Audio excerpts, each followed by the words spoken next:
혹시 요즘 들어 평소와는 다른 일이 자꾸 일어나고 계신가요?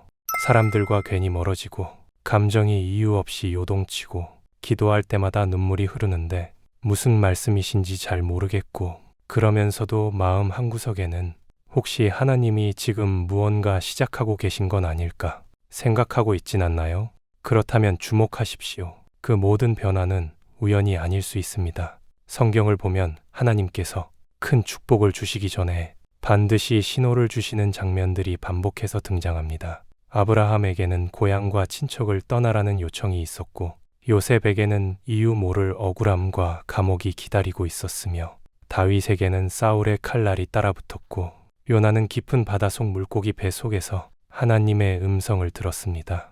하나님의 축복은 언제나 평탄한 길로 오지 않았습니다. 오히려 혼란스러운 시간, 이해할 수 없는 사건, 도무지 길이 보이지 않는 그때 하나님은 가장 놀라운 일을 준비하고 계셨습니다. 그런데 안타깝게도 많은 사람들이 이 신호들을 불행으로 착각합니다. 그래서 스스로 낙심하거나 때로는 하나님을 오해한 채 믿음을 내려놓아 버리기도 하죠. 그러나 하나님의 방식은 세상의 방식과 전혀 다릅니다. 하나님의 축복은 조용히, 깊게, 그리고 분명하게 찾아옵니다. 그분의 뜻은 결코 우연처럼 흘러가는 것이 아닙니다.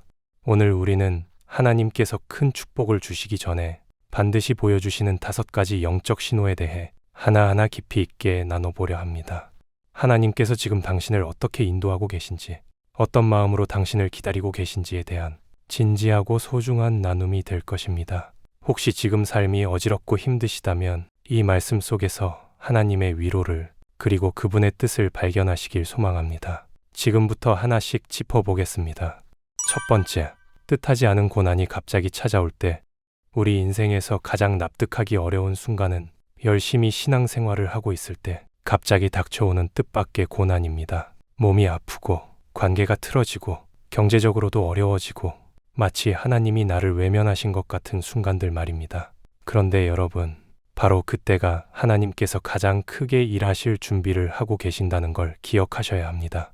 성경을 보면 하나님의 사람들에게 가장 큰 축복이 임하기 전에는 어김없이 고난이라는 납득할 수 없는 과정이 먼저 찾아왔습니다. 요셉을 떠올려 보세요. 그는 형제들에게 배신당하고 이집트로 끌려가 종이 되었으며 심지어 아무 죄도 없이 감옥에 갇히기까지 했습니다. 그러나 바로 그 감옥에서 하나님은 요셉을 애굽의 총리로 세우는 과정을 시작하셨습니다. 만약 고난이 없었다면 그는 결코 총리의 자리에 오를 수 없었을 것입니다. 이사야 48장 10절은 이렇게 말씀합니다. 보라, 내가 너를 연단하였으나 은처럼 하지 아니하고 너를 고난의 풀무에서 택하였노라. 하나님은 고난 속에서 당신의 사람을 택하십니다. 그 고난이 바로 인격을 연단하고 믿음을 정결케 하며 자신의 뜻을 내려놓고 하나님만 붙들게 만드는 영적 재정비의 통로가 되기 때문입니다.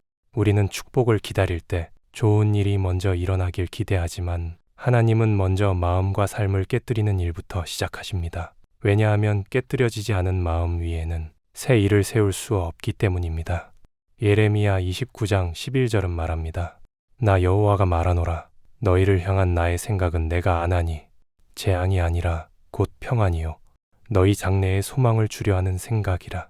하나님께서 허락하시는 고난은 결코 우리를 무너뜨리기 위함이 아닙니다. 그분은 결코 실수하지 않으시는 분입니다. 우리가 이해할 수 없는 방식으로 가장 정확한 타이밍에 가장 선한 길로 우리를 이끌고 계시는 분입니다. 그리고 중요한 것은 고난은 하나님이 함께 하시지 않기 때문에 생기는 것이 아니라 오히려 하나님이 함께 하시기 때문에 일어나는 경우도 많다는 것입니다. 하나님은 당신이 쓰실 사람을 먼저 깊이 다루십니다. 쉽게 흔들리지 않도록, 잠깐의 기쁨에 눈이 멀지 않도록 더 큰 일을 맡기기 전에 반드시 단단하게 기초를 다지게 하십니다. 그러므로 지금 당신의 삶에 뜻하지 않은 고난이 다가왔다면 그것은 하나님의 침묵이 아니라 그분의 작업이 시작된 증거일 수 있습니다. 이 고난을 지나고 나면 지금은 상상도 못했던 축복의 문이 당신 앞에 활짝 열릴 것입니다. 그 고난 앞에서 낙심하지 마십시오. 하나님은 결코 당신을 잊지 않으셨습니다. 지금도 고난의 풀무불 속에서 당신을 빚고 계신 중입니다. 두 번째, 사람들과의 관계가 끊기고 고립되는 느낌이 들 때, 혹시 요즘 들어 가까웠던 사람들과의 관계가 이유 없이 멀어지기 시작했나요? 예전 같으면 자주 연락 오던 이들이 하나 둘씩 연락이 끊기고 모임에서도 소외되는 느낌이 들고 심지어는 가족조차도 마음 깊은 곳까지 이해해주지 않는다고 느껴지시나요? 그렇다면 지금이 바로 하나님께서 당신을 따로 구별하시는 시기일 수 있습니다. 성경을 보면 하나님께 크게 쓰임받은 사람들은 거의 예외 없이 고립의 시기를 먼저 경험합니다. 모세는 왕궁에서 쫓겨난 후 광야에서 40년을 혼자 보냈습니다. 그 기간 동안 그는 권세도, 영향력도, 사람도 아무것도 없었습니다. 그는 철저히 고립된 삶 속에서 자기 자신을 내려놓는 훈련, 그리고 하나님의 음성을 듣는 귀를 키워야 했습니다. 엘리야 선지자 역시 갈멜산에서 대승을 거둔 후 바알 숭배자들의 위협을 피해 로뎀나무 아래에서 혼자 울며 탄식했습니다. 그때 하나님은 엘리야를 책망하지 않으시고 그를 홀로 조용한 동굴로 인도하셔서 거기서 세미한 음성으로 말씀하셨습니다. 왜일까요? 하나님은 우리가 사람의 소리를 멀리할 때 비로소 그분의 음성을 정확하게 들을 수 있기 때문입니다.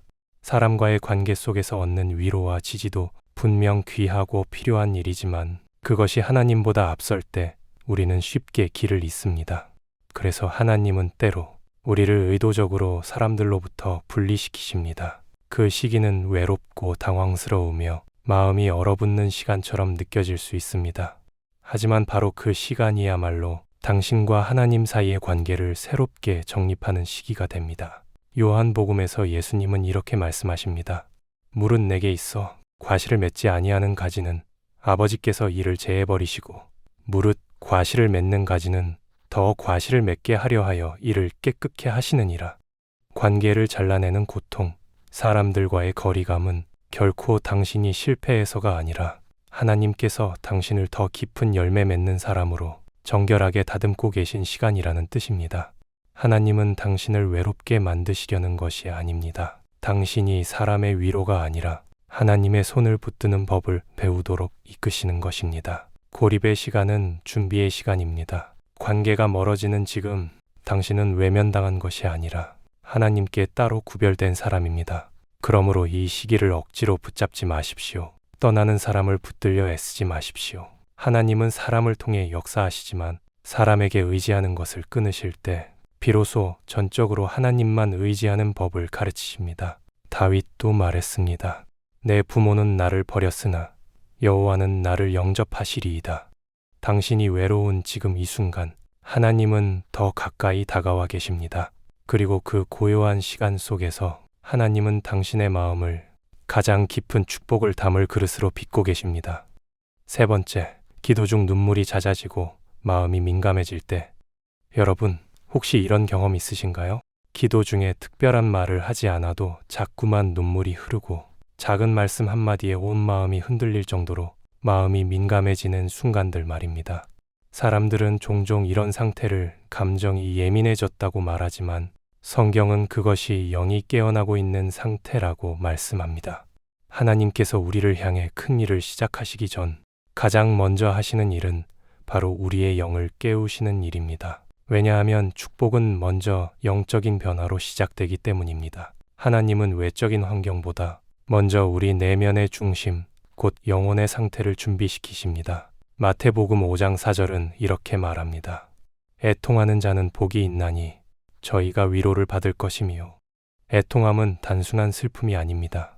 영이 깨어났을 때 나타나는 반응입니다. 그것은 하나님 앞에서 내가 얼마나 연약한 존재인지, 얼마나 많은 은혜를 받아왔는지, 그리고 얼마나 오랫동안 그분의 뜻에서 멀어져 있었는지를 처절하게 깨닫는 깊은 영적 감각입니다. 이때 우리는 말로 설명하기 어려운 눈물을 흘립니다. 어떤 말로도 표현할 수 없는 성령님의 만지심 앞에서 그저 흐르는 눈물로 반응할 수밖에 없습니다. 그렇기에 이 눈물은 절대 우연이 아닙니다. 절대 감정의 기복이 아닙니다. 이 눈물은 바로 하나님께서 당신을 부드럽게 만지고 계시다는 증거입니다. 하나님은 굳어버린 마음, 무뎌진 양심, 메마른 영혼을 살리시기 위해 먼저 눈물이라는 감정의 물결로 우리 내면을 조용히 흔드시기 시작하십니다. 에스겔에서는 이렇게 말했습니다. 또 새 영을 너희 속에 두고 새 마음을 너희에게 주되 너희 육신에서 굳은 마음을 제하고 부드러운 마음을 줄 것이며 또 내 신을 너희 속에 두어 너희로 내 율례를 행하게 하리니 너희가 내 규례를 지켜 행할지라. 이것이 바로 하나님이 당신의 영을 깨우시는 방법입니다. 많은 사람들이 하나님의 축복을 재정이나 기회, 사람을 통해 오기를 기대하지만 하나님의 축복은 언제나 먼저 마음에서부터 시작됩니다. 마음이 민감해졌다는 것은 하나님께서 당신의 내면을 준비시키시고 있다는 강력한 징조입니다. 그 민감해진 마음은 하나님의 뜻을 더 또렷하게 듣게 만들고 그 뜻에 더욱 민첩하게 순종하게 만들기 때문입니다. 그리고 눈물은 하나님 앞에서 마음을 깨끗이 비우는 통로입니다. 자아의 고집이 씻기고 상처가 흘러나가고 억눌렸던 죄의식이 무너지며 내가 아닌 하나님만이 주인 되시도록 마음의 자리를 비우는 은혜의 과정입니다. 기도 중 흘리는 눈물은 세상 그 무엇보다 값진 영적 사인입니다. 그 눈물은 하나님이 보내신 편지입니다. 그러므로 오늘 기도 중 눈물이 흐른다면 그 눈물을 억지로 참지 마세요. 하나님께서 당신을 깊이 만지고 계시는 중이라는 거룩한 증거입니다. 그 눈물 속에 새로운 시작이 있습니다. 그리고 그 시작 뒤에는 놀라운 축복이 준비되어 있습니다. 네 번째, 말씀 한 구절이 강하게 가슴에 꽂힐 때 성경을 읽다 보면 수없이 보았던 구절인데도 어느 날 갑자기 그 말씀이 가슴 깊은 곳을 찌르듯 파고드는 경험을 하신 적 있으신가요? 지금껏 무심히 넘겼던 말씀이 그날따라 유난히 뚜렷하게 다가오고 마치 하나님께서 내 이름을 불러 직접 말씀하시는 것처럼 느껴지는 그 순간, 바로 그것이 하나님께서 당신에게만 주시는 말씀의 시간입니다. 하나님의 축복은 우리가 그분의 말씀에 반응하기 시작할 때 시작됩니다. 히브리서 4장 12절은 이렇게 말합니다. 하나님의 말씀은 살았고 운동력이 있어 좌우의 날선 어떤 검보다도 예리하여 혼과 영과 및 관절과 골수를 찔러 쪼개기까지 하며 또 마음의 생각과 뜻을 감찰하나니 말씀은 단순한 문장이 아니라 살아있는 하나님의 음성입니다. 그리고 그분은 우리가 축복의 문 앞에 다가설 때 반드시 말씀으로 신호를 보내십니다. 하나님의 말씀은 매우 개인적입니다. 수천 명이 동일한 본문을 읽더라도 성령께서는 그 사람의 사정, 상태, 처지에 따라 전혀 다르게 깨닫게 하십니다. 그래서 어떤 사람은 두려워하지 말라는 말씀을 붙잡고 일어서게 되고 또 어떤 이는 잠잠하라, 내가 너를 대신하여 싸우리라는 말씀을 통해 억눌린 분노를 내려놓게 됩니다. 이러한 경험은 우리의 영이 깨어날 때 시작됩니다. 그리고 하나님은 그런 사람에게 더 많은 말씀을 부어주십니다. 너는 내게 부르짖으라, 내가 네게 응답하겠고 네가 알지 못하는 크고 비밀한 일을 네게 보이리라. 말씀의 임재는 하나님이 지금 당신의 삶에 깊이 개입하고 계신다는 징조입니다. 그 말씀이 지금 당신의 삶을 새롭게 바꾸기 위한 시작점이라는 뜻입니다. 왜냐하면 하나님의 역사는 항상 말씀에서 시작되기 때문입니다. 세상을 창조하신 것도 빛이 있으라는 말씀 한마디였습니다. 나사로를 무덤에서 일으킨 것도 나사로야 나오라는 한 문장이었습니다. 하나님은 지금도 그 말씀의 능력으로 우리의 상황과 마음을 뒤흔드십니다. 그렇기에 말씀 한 구절이 유난히 강하게 다가오는 그 순간을 가볍게 넘기지 마십시오. 그것은 단지 오늘 내 기분에 맞는 구절이 아니라 당신을 향한 하나님의 의도된 응답입니다. 그 구절은 당신의 마음에 불을 지필 불씨가 될 수 있고 삶의 방향을 틀게 하는 나침반이 될 수 있으며 때로는 긴 터널의 끝에서 당신을 일으킬 생명의 밧줄이 될 수 있습니다. 말씀이 깊게 박히는 이유는 하나님께서 당신을 준비시키고 계시기 때문입니다. 그 말씀을 통해 하나님은 당신의 생각을 고치시고 당신의 길을 정비하시며 곧 부어주실 축복을 감당할 마음의 그릇을 빚고 계시는 것입니다. 오늘 만약 말씀 한 구절이 유독 가슴에 오래 남아있다면 그것은 절대 우연이 아닙니다. 하나님께서 지금 그 말씀을 통해 당신의 삶을 움직이고 계신 것입니다. 그 말씀이 당신의 가슴에 심겼다면 그 안에서 반드시 열매가 맺히게 될 것입니다. 말씀이 움직이면 인생이 움직입니다. 그 말씀이 지금 당신 안에 살아 숨쉬고 있다면 곧 하나님의 손이 당신의 삶을 움직이기 시작하실 것입니다. 다섯 번째, 삶의 우선순위가 자연스럽게 재정립될 때 예전에는 그렇게 중요하게 여겼던 일들이 어느 순간부터 시시하게 느껴지고 시간을 쪼개가며 쫓았던 것들이 점점 마음에서 멀어지기 시작할 때가 있습니다. 그동안 그렇게 소중하게 붙들고 살았던 일들이 갑자기 그리 중요하게 느껴지지 않고 오히려 기도하고 싶은 마음, 말씀을 붙들고 싶은 마음, 하나님의 뜻에 귀 기울이고 싶은 갈망이 마음 안에 자주 올라온다면 그건 분명한 신호입니다. 바로 하나님께서 당신의 삶의 구조를 다시 짜고 계신다는 뜻입니다. 축복은 단순히 무언가가 더해지는 일이 아닙니다. 하나님께서 축복을 주실 때는 반드시 그 축복을 감당할 수 있는 그릇부터 준비시키십니다. 그리고 그 그릇은 삶의 우선순위에서 시작됩니다. 마태복음 6장 33절에서 예수님은 이렇게 말씀하셨습니다. 너희는 먼저 그의 나라와 그의 의를 구하라. 그리하면 이 모든 것을 너희에게 더하시리라. 먼저라는 단어는 이 말씀의 핵심입니다. 무엇을 먼저 구하느냐, 무엇을 먼저 생각하느냐에 따라 우리 삶의 방향은 완전히 달라집니다.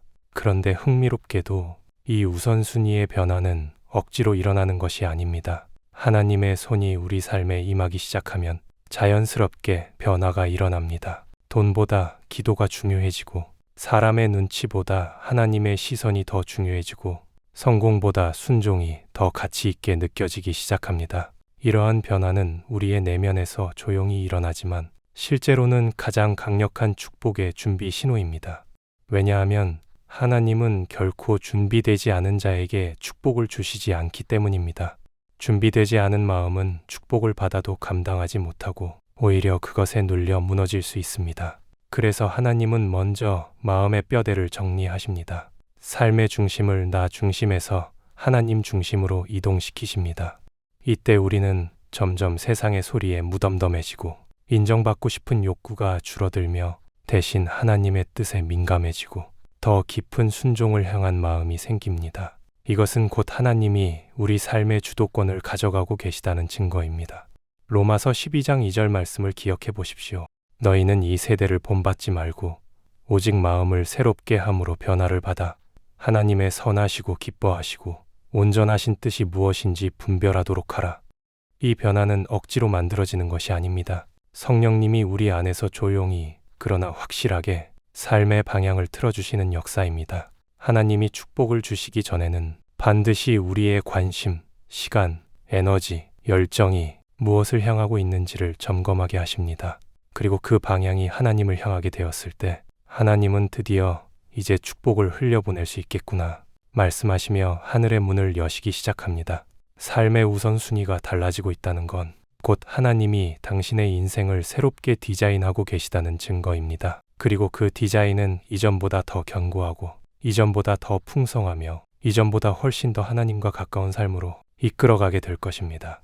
우리는 오늘 하나님께서 큰 축복을 주신다는 5가지 신호를 알아봤습니다. 지금 여러분의 삶 속에 뜻하지 않은 고난이 찾아오고 있다면, 사람들과의 관계가 단절되고 외로움이 커지고 있다면, 기도할 때마다 눈물이 나고 말씀 한 구절이 유독 가슴에 깊이 박히고 삶의 우선순위가 점점 달라지고 있다면 그것은 단순한 감정의 변화나 우연이 아닙니다. 그 모든 흐름은 하나님께서 당신을 축복의 자리에 세우고 계시다는 증거입니다. 하나님의 축복은 눈에 보이는 부와 성공만이 아닙니다. 그분이 주시는 진짜 축복은 우리의 마음을 먼저 만지시고 삶의 구조를 다시 정리하시고 하나님의 관점으로 세상을 바라보게 하시며 결국에는 그 축복을 감당할 수 있는 그릇이 되게 하시는 데 있습니다. 하나님은 아무에게나 복을 주시지 않으십니다. 그 축복을 감당할 수 있도록 먼저 다듬고 낮추고 깨뜨리고 고요한 시간을 통해 다시 빚으신 다음에야 비로소 부으십니다.